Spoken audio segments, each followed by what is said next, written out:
Hello, പുതിയൊരു വീഡിയോയിലേക്ക് എല്ലാവർക്കും സ്വാഗതം. അപ്പൊ നമ്മൾ ഇന്ന് തയ്ക്കാൻ പോകുന്നത് ഒരു സ്ട്രെയിറ്റ് പാന്റ് ആണ്. അപ്പൊ തുണിയൊക്കെ എടുത്തിട്ടുണ്ട്. അപ്പൊ സ്ട്രെയിറ്റ് പാന്റ് എന്ന് പറയുമ്പോൾ പലതരത്തിലുള്ളതുണ്ട്. പലതരത്തിലെന്ന് ഞാൻ ഉദ്ദേശിച്ചത് അരഭാഗത്ത് ഫുൾ ഇലാസ്റ്റിക്, അതായത് ഫ്രണ്ടും ബാക്കും ഇലാസ്റ്റിക് വന്നതുണ്ട്. ഫ്രണ്ട് ബെൽറ്റ് വന്നിട്ട് ബാക്ക് മാത്രം ഇലാസ്റ്റിക് വന്നതുണ്ട്. ഇത് നമുക്ക് മെയിനായിട്ട് ഷോപ്പുകളിലേക്ക് ചെല്ലുമ്പോൾ ഇതൊക്കെയാണ് കിട്ടുന്നത്. പക്ഷെ എനിക്കിഷ്ടം ഫ്രണ്ട് ബെൽറ്റും ബാക്ക് ഇലാസ്റ്റിക്കും വന്നിട്ട് ഫ്രണ്ടിലൊരു കെട്ടും ടൈയും കൂടി വേണം. അതാണ് എനിക്കിഷ്ടമാണ്. കാരണം നമുക്ക് ഈ ഇലാസ്റ്റിക് എന്തെങ്കിലും ഒരു അഴവൊക്കെ വന്നെന്നാൽ കുറച്ച് നാൾ കഴിയുമ്പോഴത്തേക്കും ഇലാസ്റ്റിക് ചിലപ്പോൾ പെട്ടെന്ന് വലിഞ്ഞു പോവുകയോ അങ്ങനെ എന്തെങ്കിലുമൊക്കെ വന്നിട്ടുണ്ടെങ്കിൽ നമുക്ക് അവിടെ കെട്ടുന്ന, അല്ലെങ്കിൽ തന്നെ ഇപ്പൊ കൂടുതലായിട്ട് വയറൊക്കെ ഉള്ളവർക്കാണെങ്കിൽ ഒന്ന് ടൈ ചെയ്ത് വെക്കുന്നത് നല്ലതായിരിക്കും. അപ്പൊ എന്നെ സംബന്ധിച്ചിടത്തോളം എനിക്കിഷ്ട ആ രീതിയാണ്. അപ്പൊ ആ ഒരു മോഡലാണ് ഞാൻ തയ്ക്കാൻ പോകുന്നത്. അപ്പൊ ഞാനിവിടെ മെറ്റീരിയൽ ഒക്കെ എടുത്തിട്ടുണ്ട്. മെറ്റീരിയല് നമ്മൾ ഫ്രണ്ടാണ് ആദ്യം കട്ട് ചെയ്യാൻ പോകുന്നത്. ഫ്രണ്ടും ബാക്കും ഒരുമിച്ചിട്ട് കട്ട് ചെയ്യുന്നില്ല. അപ്പൊ നമ്മള് ഒരു തുണി മാത്രമേ വിരിച്ചിട്ടിട്ടുള്ളൂ ഫ്രണ്ട് കട്ട് ചെയ്യാനുള്ള. ആ തുണി നമ്മൾ രണ്ടാക്കി, നീളത്തിൽ തന്നെ രണ്ടാക്കി മടക്കിയിട്ട് ഫോൾഡിങ് ഭാഗം ഇവിടെ, തുറന്ന ഭാഗം അപ്പുറത്തുമായിട്ട് നമ്മള് വിരിച്ചൊക്കെ ഇട്ടിട്ടുണ്ട്. അപ്പൊ ഇതിന് ഫ്രണ്ട് കട്ട് ചെയ്തെടുക്കും. ഫ്രണ്ട് കട്ട് ചെയ്തതിന് ശേഷമാണ് ബാക്ക് കട്ട് ചെയ്തെടുക്കുന്നത്. കാരണം ബാക്കില് അളവ് കുറച്ച് വ്യത്യാസമുണ്ട്. അതൊക്കെ പറഞ്ഞു തരാം. കാരണം ഈ സ്ട്രെയിറ്റ് പാന്റില് പല മിസ്റ്റേക്കുകളും വരാറുണ്ട്. അതായത് ഞാൻ തന്നെയും ഇപ്പൊ 2-3 തയ്ച്ചാണ് എന്റെ മിസ്റ്റേക്കൊക്കെ മാറ്റി എന്റെ രീതിയിലാക്കി കൊണ്ടുവന്നത് കേട്ടോ. ചില പാന്റൊക്കെ തയ്ക്കുമ്പോൾ നമ്മൾ കണ്ടിട്ടില്ലേ, ക്രോച്ച് ഏരിയ വന്നിട്ട് താഴെ ഭാഗത്ത് ഇങ്ങനെ കയറിയിരിക്കും കാലിന്റെ അവിടെ. അപ്പൊ അത് കാണാൻ ഒത്തിരി ഭംഗിയുണ്ടാവില്ല താഴെ ഭാഗത്ത്. അപ്പൊ അങ്ങനെയൊക്കെ വരാതിരിക്കാനുള്ള മിസ്റ്റേക്കുകളൊക്കെ ഒഴിവാക്കി ആണ് ഞാനിപ്പോ ഇത് ചെയ്യുന്നത്. അപ്പൊ നമ്മൾ തുണി വിരിച്ചൊക്കെ ഇട്ടിട്ടുണ്ട് രണ്ടാക്കി. അപ്പൊ ഇതിവിടെ ഒന്ന് ഞാൻ ലെവൽ ചെയ്ത് കൊടുക്കുവാണ്.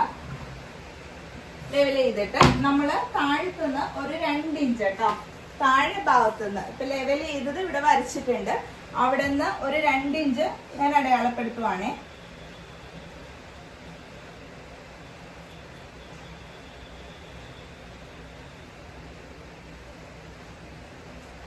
രണ്ട് ഇഞ്ച് അടയാളപ്പെടുത്തി അതുപോലെ തന്നെ ഒരു സ്ട്രെയിറ്റ് ലൈൻ വരച്ചു.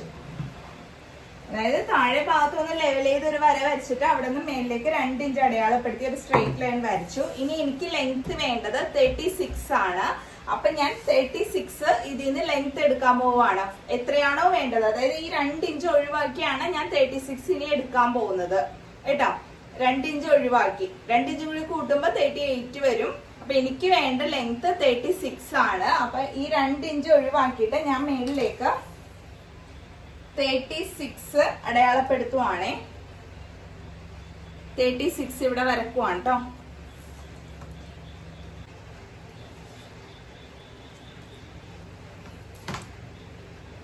ആ 2 ഇഞ്ച് ഒഴിവാക്കിയിട്ട് നമുക്ക് എത്രയാണോ ലെങ്ത് വേണ്ടത് അത് ഞാൻ വരക്കുവാണ്. എനിക്ക് 36 ആണ് വേണ്ടത്. നിങ്ങൾക്ക് നിങ്ങളുടെ ലെങ്ത് എത്രയാണെന്ന് നോക്കുക, എന്നിട്ട് അത് എടുക്കുക.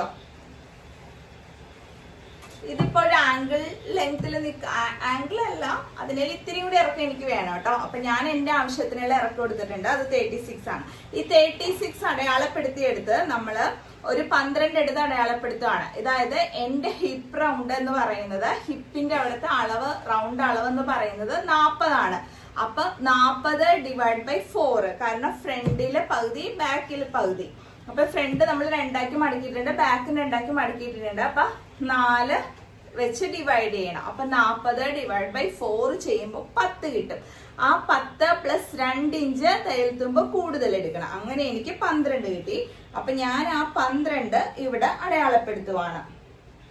വളരെ എളുപ്പമാണ്, ഒട്ടും ബുദ്ധിമുട്ടില്ല. നമ്മള് സ്ട്രെയിറ്റ് ഇവിടെ ഒന്ന് ലെവൽ ചെയ്ത് വരച്ചു. അവിടെ നിന്ന് ഒരു 2 ഇഞ്ച് എടുത്ത് വരച്ചിട്ടുണ്ട് നേരെ തന്നെ. എന്നിട്ട് അവിടെ നിന്ന് മുകളിലേക്ക് എത്രയാണോ ലെങ്ത് വേണ്ടത്, എനിക്ക് 36 ആയതുകൊണ്ട് ഞാൻ 36 എടുത്ത് വരച്ചിട്ട് അവിടെ നിന്ന് നേരെ 12 എടുത്തു. ഇനി നമുക്ക് ക്രോച്ച് ലെങ്ത് എന്ന് പറയുന്നത് 14 ആണ് വേണ്ടത്. അപ്പൊ ഞാൻ 14 എടുത്ത് അടയാളപ്പെടുത്തി. അതായത് ഇവിടെ 12, ഇനി താഴേക്ക് ഞാൻ 14 എടുത്ത്, 14ന്റെ ഇവിടുത്തെ വണ്ണവും 12 ആയിരിക്കണം കേട്ടോ. അപ്പൊ നമുക്ക് ഇതിങ്ങനെ സ്ട്രെയിറ്റ് ആയിട്ടൊന്ന് വരച്ചു കൊടുക്കാവേ. ഇവിടെ 12 എടുത്തതെന്ന് വെച്ചാൽ എന്നാലേ ഇത് സ്ട്രെയിറ്റ് ആയിട്ട് കിട്ടുള്ളൂ. അല്ലെങ്കിൽ നമ്മൾ അടയാളപ്പെടുത്തുമ്പോൾ അങ്ങോട്ടും ഇങ്ങോട്ടും മാറിപ്പോകും. അതായത് നമ്മുടെ ഹിപ്പ് റൗണ്ട് എടുത്തിട്ട് അതിനെ 4 വെച്ച് ഡിവൈഡ് ചെയ്തിട്ട് 2 ഇഞ്ച് കൂടുതൽ തയ്യൽ തുമ്പിടുക. എന്നിട്ട് അവിടെ നിന്ന് നേരെ ക്രോച്ച് ലെങ്ത് എടുക്കേണ്ടത് 14 ഇപ്പൊ നമ്മൾ ഇത്രയും വരച്ചിട്ടല്ലോ, ഇവിടെ നിന്ന് നേരെ താഴേക്ക് 14 എടുത്ത് വരച്ചിട്ടു. ഇനി 14ന്റെ ഇവിടെ നിന്ന് ഞാൻ ഒരു 2.5 എടുത്ത് അടയാളപ്പെടുത്തുവാണ്. അത് ഓരോരുത്തരുടെ അളവിനനുസരിച്ച് വ്യത്യാസപ്പെട്ടിരിക്കും. എനിക്ക് ക്രോച്ച് അവിടുത്തെ അളവ് എനിക്ക് 2.5 ലൂസ് വേണം, എങ്കിൽ മാത്രമേ എനിക്ക് അത്യാവശ്യത്തിന് ലൂസ് കിട്ടുള്ളൂ. കാരണം ഞാൻ ഈ 2 വീലറിലൊക്കെ യാത്ര ചെയ്യുമ്പോൾ നമ്മൾ സ്ട്രെയിറ്റ് പാൻറ് ടൈറ്റ് ആയതിട്ടെന്നാല് വണ്ടിയിൽ ഇങ്ങനെ 2 സൈഡും വെച്ച് കാലിതായിട്ടൊക്കെ ഇരിക്കുമ്പോ ഉണ്ടല്ലോ ഒത്തിരി നമുക്ക് പാൻറ്റൊക്കെ ഒത്തിരി പൊങ്ങിപ്പോകും, അല്ലെങ്കിൽ അവിടെ ഒരു ടൈറ്റ് ഫീൽ ചെയ്യും. അപ്പൊ എനിക്ക് 2.5 ഇഞ്ച് എടുക്കും. ശരിക്കും പറഞ്ഞാൽ എക്സൽ അളവിൽ 2 എടുത്താൽ മതി. എനിക്കൊരു 1/2 ഇഞ്ചും കൂടി ലൂസ് ഇട്ടതാണ്. അപ്പൊ നിങ്ങൾക്ക് എത്രയാണോ വേണ്ടത് അത് നിങ്ങൾ നോക്കുക. അപ്പൊ ഞാൻ 2.5 എടുത്തിട്ടുണ്ട്. എന്നിട്ട് നമ്മള് ആ ക്രോച്ച് അളവ് ഇങ്ങനെ ഒന്ന് വളച്ച് അവിടെ വരച്ചു കൊടുക്കണമല്ലോ, അതൊന്ന് വരച്ചു കണ്ടോ. ഇത്രയേ ഉള്ളൂ. ഇനി നമ്മൾ ചെയ്യാൻ പോകുന്നത്, നമ്മള് ഇവിടെ നിന്ന് ഈ അറ്റത്തുനിന്ന് ആ ക്രോച്ച് ഏരിയയിലേക്ക് എത്രയുണ്ടെന്ന് നോക്കും. അപ്പോൾ ആ ക്രോച്ച് ഏരിയയിലേക്ക് നമുക്ക് 14 കിട്ടിയിരിക്കുന്നത്. 12 + 2.5 14. അതിൻ്റെ നേരെ പകുതി എടുത്താണ് ഞാനിപ്പോൾ ആ സെൻറ്റർ മാർക്ക് ചെയ്തേക്കുന്നത്. അതായത് ക്രോച്ച് ഏരിയയുടെ ഈ അറ്റം തൊട്ട് ആ അറ്റം വരെ നമുക്ക് 14. 12 + 2.5 ഞാൻ കൊടുത്തായിരുന്നു അപ്പുറത്തേക്ക്. അപ്പോൾ 14 എടുത്തു. അതിൻ്റെ സെൻറ്റർ നമ്മൾ കണ്ടുപിടിച്ചു. ആ സെൻറ്ററിൽ നിന്ന് ഇനി നേരെ താഴേക്ക് വരക്കണം. അപ്പോൾ അത് വരക്കാനായിട്ട് ഇവിടെ ഒരു വശം എത്രയാണോ കിട്ടിയിരിക്കുന്നത് അത് തന്നെ നേരെ താഴേക്ക് ആ വശം അടയാളപ്പെടുത്തുമ്പോൾ നമുക്ക് താഴെ ഭാഗത്തും സെൻറ്റർ കിട്ടുമല്ലോ. അപ്പോൾ അങ്ങനെയാണ് സെൻറ്റർ കണ്ടുപിടിക്കേണ്ടത്. കണ്ടോ? അപ്പോൾ താഴെ ഭാഗത്ത് ഞാൻ അടയാളപ്പെടുത്തി അതിൻ്റെ വശം. അപ്പൊ 14യുടെ പകുതി എന്ന് പറയുമ്പോൾ നമുക്കൊരു 7.25 വരുന്നത്. അപ്പൊ നമുക്ക് ആ ഭാഗത്തും സെന്റർ കിട്ടിയല്ലോ. ഇനി നമ്മൾ ചെയ്യാൻ പോകുന്നത്, നമുക്ക് ഇവിടത്തെ വണ്ണം നോക്കണം. അതായത് താഴെ ഭാഗത്തെ വണ്ണം നോക്കണം. നമുക്ക് ഈ താഴെ ഭാഗത്തെ വണ്ണം നോക്കണം. എനിക്ക് അവിടെ വേണ്ടത് 7 ഇഞ്ചാണ്. 3.5 അപ്പുറത്തേക്കും 3.5 ഇപ്പുറത്തേക്കും. 7 ഇഞ്ച് ഞാൻ അടയാളപ്പെടുത്തി വെച്ചത്. ഇത് കറക്റ്റ് സെന്റർ ആയിട്ട് കിട്ടാനാണ്. അതായത് 3.5 അപ്പുറത്തേക്കും 3.5 ഇപ്പുറത്തേക്കും എനിക്ക് 7 ഇഞ്ച് കിട്ടി. നിങ്ങൾക്ക് അവിടുത്തെ ലൂസ് എന്തോരം വേണോ അത്രയും എടുക്കണം. എനിക്ക് അധികം ലൂസ് വേണ്ട, സ്ട്രെയിറ്റ് ആയിട്ട് ഇരിക്കാൻ വേണ്ടിയാണ് ഞാൻ എന്റെ ആവശ്യത്തിനുള്ള, എനിക്ക് എന്തോരം വേണോ അത്രയാണ് ഞാൻ എടുത്തിരിക്കുന്നത്. എല്ലാവരും അത് എടുക്കരുത്. നിങ്ങൾക്ക് എന്തോരം ലൂസ് വേണോ, അപ്പൊ 8 ആണെങ്കിൽ 4 ഇപ്പുറത്തേക്ക് 4 ഇപ്പുറത്തേക്ക് എടുക്കുക. ഇനി അതിൽ കുറവ് മതി.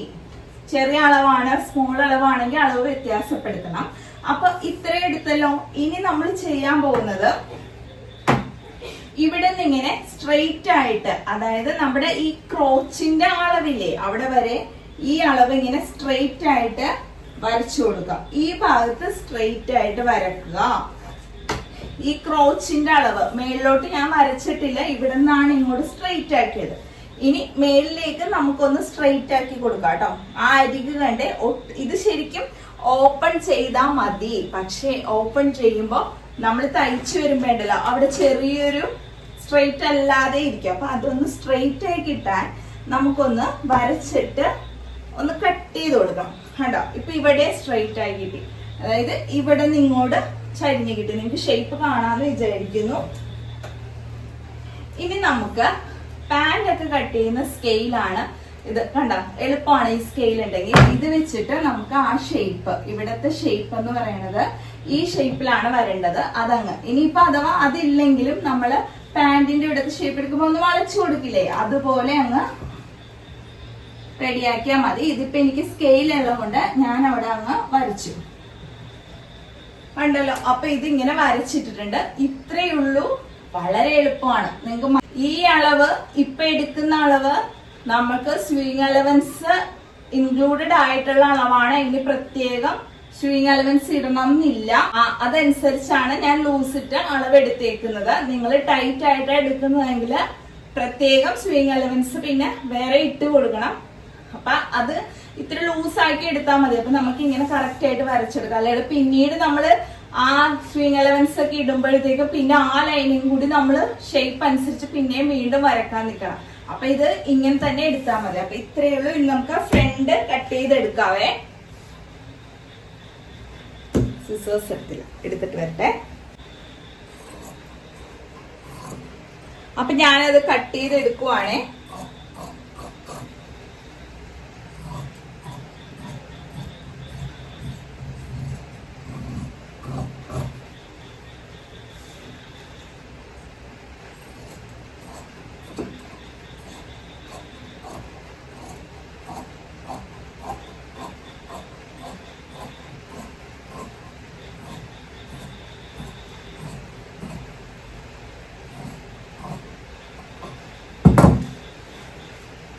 ഇവിടെ വരുമ്പോഴേ ചെറുതായിട്ടൊന്ന് ചരിച്ച് ഇങ്ങനെ വരച്ചെന്നാലുണ്ടല്ലോ നമുക്ക് തയ്ക്കുമ്പോൾ ആ ഷേപ്പ് ഞാൻ തയ്ക്കുമ്പോൾ കാണിച്ചു തരാം കേട്ടോ.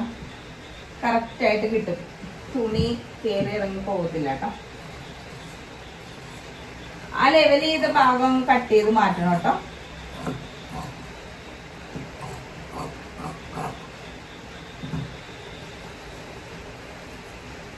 ടേബിള് ചെറുതായതുകൊണ്ടേ കട്ട് ചെയ്യാൻ ഇത്തിരി ബുദ്ധിമുട്ടാണ്. എന്നാൽ ഇതിട്ട് കട്ട് ചെയ്യും. നമ്മൾ പുറത്തൊന്നും തയ്ച്ചു കൊടുക്കുന്നില്ലല്ലോ. കണ്ട ഇപ്പൊ നമുക്ക് ഫ്രണ്ട് കിട്ടിയിട്ടുണ്ട്. അപ്പൊ ഈ ഷേപ്പ് കണ്ട ഇവിടെ നിന്ന് ഇത്തിരി ചരിച്ചെടുത്തത് എന്താന്ന് വെച്ചിട്ടുണ്ടെങ്കിൽ ഇങ്ങനെ നമ്മൾ തയ്ക്കുമ്പോൾ ഇവിടെ ഇങ്ങനെ കറക്റ്റ് ആയിട്ട് വരും. അല്ലെങ്കിൽ നമ്മളത് കറക്റ്റ് ആയിട്ട് ഇങ്ങനെ നേരെ തന്നെ വെട്ടി ഇങ്ങനെ തയ്ക്കുമ്പോൾ ഇവിടെ എത്തത്തില്ല തുണി. അപ്പൊ അകത്ത് പോകും, എന്നാലും കാണുമ്പോൾ ഒരു വൃത്തികേടായിട്ട് ഇരിക്കണ്ടല്ലോ. അപ്പൊ ഇതപ്പോ കറക്റ്റ് ആയിട്ട് കിട്ടും. അപ്പൊ നമ്മള് ഇനി ഈ ഫ്രണ്ട് പീസ് വെച്ചിട്ടാണ് ബാക്ക് പീസ് വെട്ടാൻ പോകുന്നത്. പ്രത്യേക അളവൊന്നും എടുക്കണ്ട. പക്ഷെ അളവില് ഒരു ചെറിയ വ്യത്യാസങ്ങൾ വരും. അതൊന്ന് ശ്രദ്ധിച്ചാൽ മതി കേട്ടോ. നമ്മുടെ സാധാരണ ബോട്ടൊക്കെ തയ്ക്കണമെങ്കിൽ വളരെ എളുപ്പമാണ്, പെട്ടെന്ന് കഴിയുകയും ചെയ്യും. പിന്നെ കാണാൻ ഇത്തിരി സ്റ്റാൻഡേർഡും ആണല്ലോ. ഇത് എലാസ്റ്റിക് ഒക്കെ വരുന്ന കൊണ്ടിട്ട് ഇത്രയും കൂടി ഭംഗിയായിട്ടൊക്കെ ഇരിക്കും. അപ്പൊ തുണി എടുത്ത് വിരിച്ചിട്ടിട്ടുണ്ട്. ഇനി നമ്മൾ ചെയ്യാൻ പോകുന്നത് ഇപ്പൊ നമ്മള് കട്ട് ചെയ്തില്ലേ, അത് അങ്ങനെ തന്നെ എടുത്തിടുക. കണ്ടോ, ഈ അരിക്ക് ഇങ്ങനെ കട്ട് ചെയ്യണം കേട്ടോ. ഈ ഷേപ്പ്, ഈ അരികില് ഈ ഷേപ്പ് അനുസരിച്ച് കട്ട് ചെയ്ത് പോണം. അതുകൊണ്ട് ഇവിടെ ഒരു ഇത്തിരി കൂടുതൽ എടുക്കുക. എന്നിട്ട് വിരിച്ചിട്ടിട്ടുണ്ട്. കാണുന്നുണ്ടെന്ന് വിചാരിക്കുന്നു. ഇനി നമ്മൾ ചെയ്യാൻ പോണ എന്താന്ന് വെച്ചിട്ടുണ്ടെങ്കിൽ ഈ അരിക് ഇങ്ങനെ തന്നെ വെട്ടിയെടുക്കണം. ഒരു വ്യത്യാസവും ഇല്ല കേട്ടോ. ഈ അരികില് ഒരു വ്യത്യാസവും ഇല്ല. ഇങ്ങനെ തന്നെ ഫോൾഡിംഗ് ബാ അങ്ങനെ തന്നെ, ഒരു വ്യത്യാസവും ഇല്ല. മുകൾ വശത്തേക്ക് ഇവിടത്തെ മേളിലേക്ക് നമ്മൾ ഒരു 2 ഇഞ്ച് എക്സ്ട്രാ എടുക്കുവാണ്. ബാക്കിനേലും 2 ഇഞ്ച് എക്സ്ട്രാ എടുക്കുവാണ് കേട്ടോ.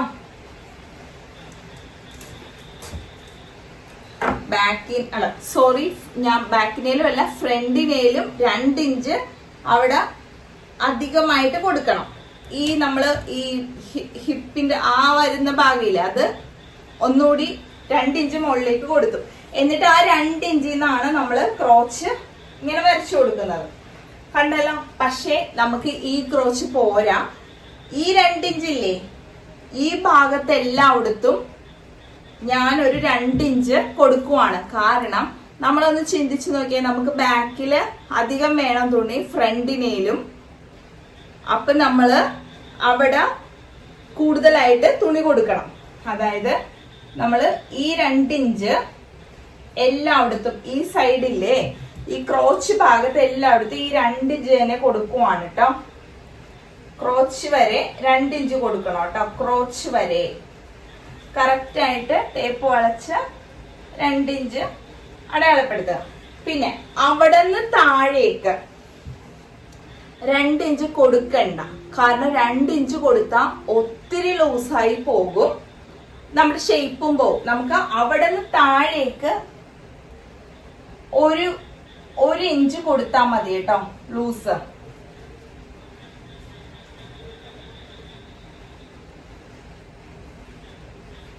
ഇവിടെ നിന്ന് താഴേക്ക് നമ്മള് 1 ഇഞ്ച് കൊടുത്താൽ മതി. അപ്പൊ ഇത് നമ്മൾ ഒന്നും കൂടി ഇങ്ങോട്ട് ഇത്തിരി ഒന്ന് നീക്കി, ഞാനിപ്പോ ഇതൊന്ന് ഇങ്ങനെ നീക്കി വെച്ച് നോക്കുവാണ് കേട്ടോ കറക്റ്റ് ആയിട്ട് ആ ഷേപ്പ് തന്നെ വരുന്നുണ്ടോന്നേ. അപ്പൊ നിങ്ങളും ഒന്ന് കറക്റ്റ് ആയിട്ട് മേലിന്ന് 2 ഇഞ്ച് വന്നിട്ട് ആ ഒരു ഷേപ്പിൽ കണ്ട, അപ്പൊ കറക്റ്റ് അളവ് കിട്ടും. ഞാൻ ആദ്യം വരച്ച് ഇത്തിരി നീങ്ങിപ്പോയിട്ടുണ്ട്. അപ്പൊ ഇങ്ങനെ ഒന്ന് വെച്ചിട്ട് ആ 2 ഇഞ്ച് വെച്ചിട്ട് ഒന്ന് കറക്റ്റ് ആക്കി എടുക്കുക. എന്നിട്ട് പിന്നെ ഇങ്ങനെ തന്നെ ഇട്ടോട്ടോ.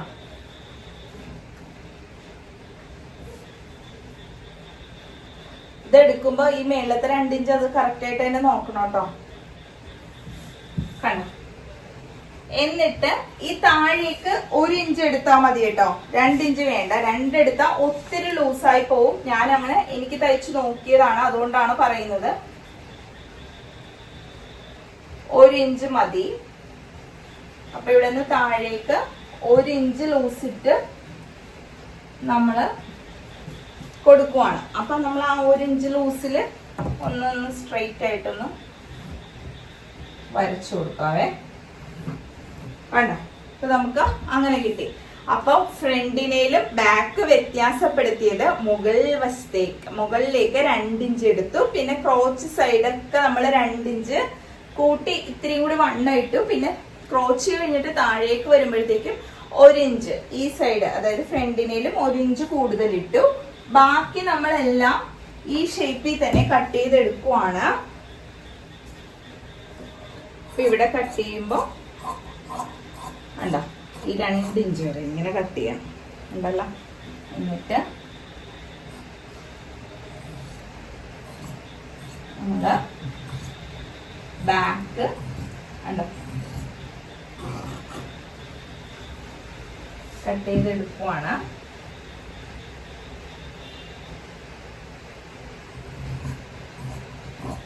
പിന്നെ അവിടെ നിന്ന് താഴേക്ക് നമുക്ക് 1 ഇഞ്ച് മതി കേട്ടോ. ഞാൻ നിൽക്കുന്നത് കൊണ്ട് നിങ്ങൾക്ക് കാണാൻ പറ്റില്ല. മാറാവേ. അയ്യോ, വെട്ടിന്റെ ഗെയിമും കൊണ്ട് തുണിയൊന്നും മടങ്ങിപ്പോയി. കണ്ടോ, ഇനി നമ്മള് ഇവിടെ ലെവൽ ചെയ്തില്ലേ, ആ ഭാഗം ഒന്ന് കട്ട് ചെയ്ത് കൊടുക്കുവാണേ. പിന്നെ ഈ അരികും അതുപോലെ ഒന്ന് കട്ട് ചെയ്യുവാണ് കേട്ടോ. ഞാനിപ്പം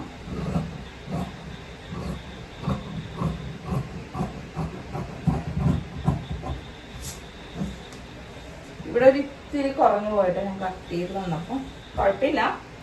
അപ്പൊ അത് ആ ലൂസ് മതി. ഇതിങ്ങനെ സ്ട്രെയിറ്റ് ആയിട്ട് തന്നെ കട്ട് ചെയ്യണോട്ടെ ഈ ഭാഗങ്ങളൊക്കെ. എന്നാലേ നമുക്ക് നല്ല സ്ട്രെയിറ്റ് ആയിട്ട് തന്നെ പാന്റ് തയ്ച്ചു വരുമ്പോഴുണ്ടല്ലോ ആ ഒരു ഭംഗി കിട്ടുള്ളൂ കേട്ടോ.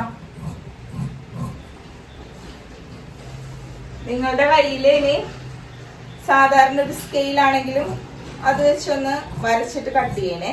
അപ്പൊ ഇത്രയും കൂടി സ്ട്രെയിറ്റ് ആയിട്ട് കിട്ടും. നമ്മൾ ചിലപ്പോ ടേപ്പ് വെച്ച് അടിച്ച അളന്ന് വരക്കുമ്പോൾ അത്രയും സ്ട്രെയിറ്റ് ആയിട്ട് കിട്ടൂല. സ്കെയിലാവുമ്പോ ഇത്തിരി കൂടി കിട്ടും കേട്ടോ.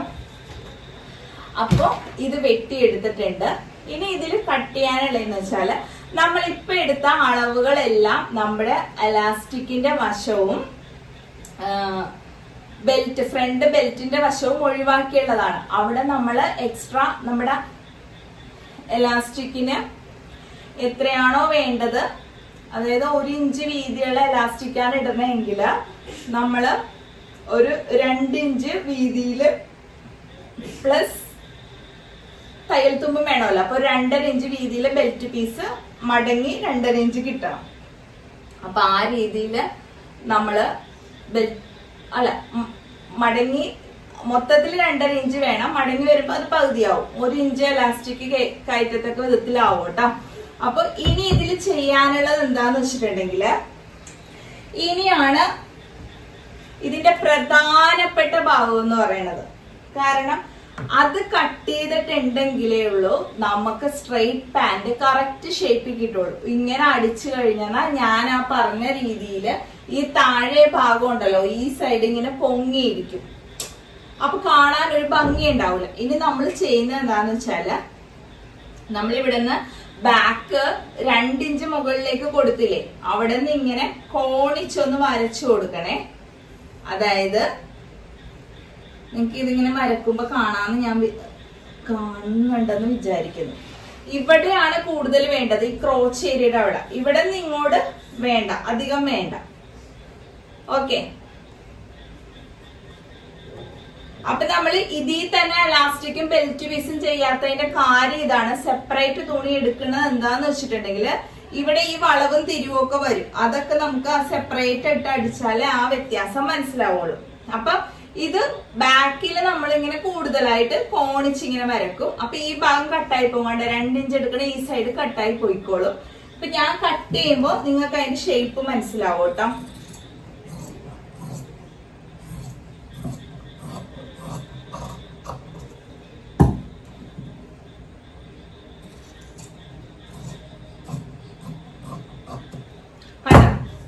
ഇപ്പൊ നോക്കിയതേ, ഇത്രയും ഭാഗം കൂടുതലാണ് വന്നേക്കണത്. അതുപോലെ തന്നെ നമ്മള് ഈ ഫ്രണ്ട് പീസിലുണ്ടല്ലോ കോണിച്ച്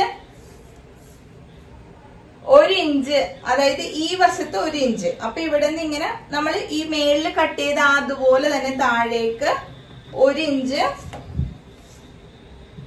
കട്ട് ചെയ്ത് ഫ്രണ്ടിൽ നിന്ന് മാറ്റുവാണ്. അതായത് ഫ്രണ്ടില് നമ്മള് കട്ട് ചെയ്ത് മാറ്റി ബാക്കിൽ നമ്മൾ അത്രയും കൂടുതൽ എടുത്തു. കണ്ട? അപ്പൊ ഇപ്പൊ മൊത്തത്തില് ബാക്ക് ഈ ഫ്രണ്ടില് 1 ഇഞ്ചും ഈ 2 ഇഞ്ചും കൂടി വന്നപ്പോ ഇവിടെ ഒരു 3 ഇഞ്ച്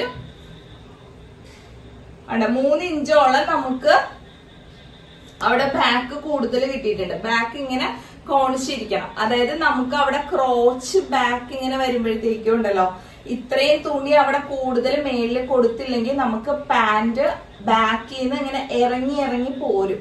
അതില്ലാതിരിക്കാനാണ് ഇവിടെ ബാക്കിൽ ഇങ്ങനെ കൂടുതൽ തുണി ഇട്ട് കൊടുക്കുന്നത്. എന്നിട്ട് നമ്മൾ ഇനി പാന്റ് പീസ് കട്ട് ചെയ്ത് സെപ്പറേറ്റ് ആണ് തയ്ച്ച് പിടിപ്പിക്കുന്നത്.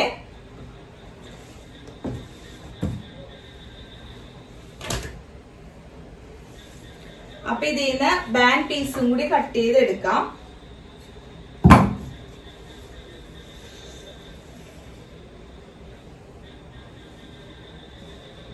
തേര് ഭാഗം തന്നെ എടുത്താൽ നമുക്ക് എളുപ്പമായിരിക്കും കേട്ടോ. ഇപ്പൊ ഞാനുണ്ടല്ലോ ഇച്ചിരി അധികം നീളത്തിൽ എടുക്കുവാണ്. നമുക്ക് തയ്ച്ചു വരുമ്പോ ബാക്കിയുള്ളത് കട്ട് ചെയ്ത് മാറ്റാം കേട്ടോ. കാരണം അധികം എടുക്കുന്നത് എന്താണെന്ന് വെച്ചാൽ ഫ്രണ്ടിൽ ഇത്തിരി നമുക്ക് കെട്ടാനുള്ള ടൈ ഇട്ട് കൊടുക്കണമല്ലോ, നൂല് ചരടിട്ട്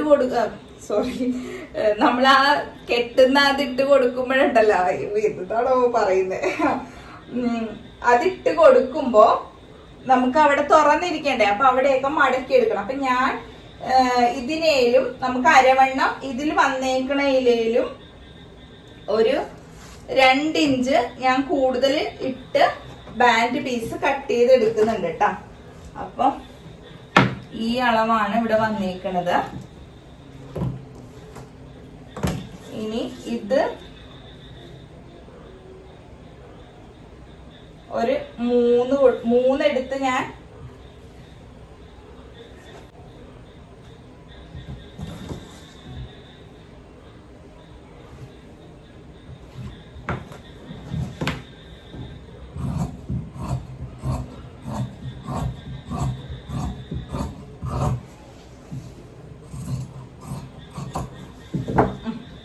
അപ്പൊ ഞാൻ ബാൻഡ് പീസും കട്ട് ചെയ്ത് കൊടുക്കുന്നുണ്ട്. ബെൽറ്റ് പീസും ആയി, ബാക്കിൽ ഇലാസ്റ്റിക് ഇടാനും ആയി. കണ്ട, ഇവിടെ നമ്മൾ അധികം വീതി എടുത്താലേ നമ്മുടെ ഇലാസ്റ്റിക് കേറാനുള്ള ആ ഒരു കറക്റ്റ് ഇത് മതി കേട്ടോ. തയ്യൽ തുമ്പ് കഴിഞ്ഞിട്ട് അധികം ആയെന്നാലുണ്ടല്ലോ ഇലാസ്റ്റിക് നമ്മൾ അടിച്ചു കൊടുക്കും, എന്നാലും അത് പിന്നെ കിടന്ന് ഇങ്ങനെ തിരിഞ്ഞുകൊണ്ടിരിക്കും ഇലാസ്റ്റിക്. അപ്പൊ അതിനുള്ള ഇത് വരത്തില്ല, നമ്മൾ കറക്റ്റ് ആയിട്ട് എടുത്താൽ മതി. അപ്പൊ ഇത്രയും മതി. അപ്പൊ ഇതാണ് പാന്റിന്റെ കട്ടിങ് എന്ന് പറയുന്നത്. ഇനി സ്റ്റിച്ചിങ് ആണ്. സ്റ്റിച്ചിങ് വളരെ എളുപ്പമാണ്. കട്ടിങ് ആണ് ഇത്തിരി ശ്രദ്ധിച്ച് ചെയ്യാനുള്ളത്. സ്റ്റിച്ചിങ് പെട്ടെന്ന് കഴിയും കേട്ടോ, ഒരു ബുദ്ധിമുട്ടുമില്ല. അപ്പൊ നമുക്ക് ഇനി വേണ്ടതുണ്ടല്ലോ, ഞാനത് മറന്നുപോയിട്ടോ. ബാൻഡ് പീസ് എടുത്തു. ഇനി നമുക്ക് കെട്ടാനായിട്ട് ഇതിൽ നിന്ന് തന്നെ ഒരു നാട കിട്ടിയട്ടോ പേര്. ചരട് കയറെന്നൊക്കെ പറഞ്ഞത്. കെട്ടാനുള്ള നാട അതിട്ട് കൊടുക്കണമല്ലോ. അത് ഇതിൽ നിന്ന് തന്നെ ഞാൻ മുറിച്ചെടുക്കുവാട്ടാ. ഈ തുണിന്ന് തന്നെ മുറിച്ചെടുക്കുവാണേ. എന്നിട്ട് ഈ ബാക്കി തുണി കളയുന്നില്ല കേട്ടോ. ഇതിന് ടോപ്പ് അടിക്കാനുണ്ട്. അപ്പൊ എവിടെയെങ്കിലും ഒക്കെ വെച്ച് കൊടുക്കണമെങ്കിൽ എനിക്ക് വെച്ച് കൊടുക്കാം. അപ്പൊ ഇതിന്റെ തന്നെ നാട് ഇട്ട് കൊടുത്താൽ ഭംഗിയായിരിക്കും. അധികം വേണ്ട, നമുക്ക് ഫ്രണ്ട് മതി, ബാക്ക് ഇലാസ്റ്റിക് ഉണ്ടല്ലോ. അപ്പൊ ഇതിങ്ങനെ തയ്ച്ച് നമുക്ക് എടുക്കാം. അപ്പൊ അതും എടുത്തിട്ടുണ്ട്. ഇനി നമുക്ക് സ്റ്റിച്ചിങ്ങിലേക്ക് പോവാട്ടോ. അപ്പോൾ എൻ്റെ ചാനൽ ആദ്യമായിട്ടാണ് കാണുന്നതെങ്കിൽ എല്ലാവരും ഒന്ന് സബ്സ്ക്രൈബ് ചെയ്തേക്കണേ. സ്റ്റിച്ചിങ് വീഡിയോ അടുത്ത വീഡിയോ ആയിട്ട് ഇടാം കേട്ടോ.